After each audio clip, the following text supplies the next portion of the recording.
ببخشید جناب، خسته نباشید، شما دوست دختر دارین؟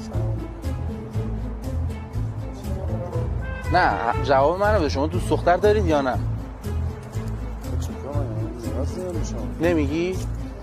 آقا یه لحظه ببخشید، شما دوست دختر دارین؟ بله. به به. آقا به مناسبت روز مادر و روز زن تیگو مارکت با 8 میلیون تومان آیفون 15 پرو مکس میده. این خدمت شما رایگان.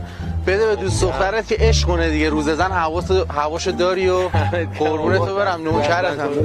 من قربونتو برم دیگه. شما هم که گفتی دوست دختر نداری دیگه، کاری نداری. من گفتم شما چرا جدی میگیری؟ جان شما دخترم زن که دارم. زن دارین دیگه؟ خب دیگه ما که دیگه به من دیگه رفتی نه. آقا باش، با اجازه. جان شما یه دقیقه وایسا، اینجوری نمیشه که. چجوری نمیشه؟ شما اومدی پرسیدی نگفتی که چیه. آقا من زن دارم. بله الان زن داری شما؟ خب من الان چیکار کنم؟ اولش که من بهتون گفتم بعد میگفتی آقا من دارم. آره اوکی. من متوجه نبودم. من میخوام نه دیگه آقا باش، کاری نداری آقا، مواظب خود. آقا ولم کن شما. نمیشه که شما یعنی چی نمیشه آقا؟ من اون گفت دوست دختر دارم بهش دادم. الان شما الان زن داری؟ مبارکت باشه.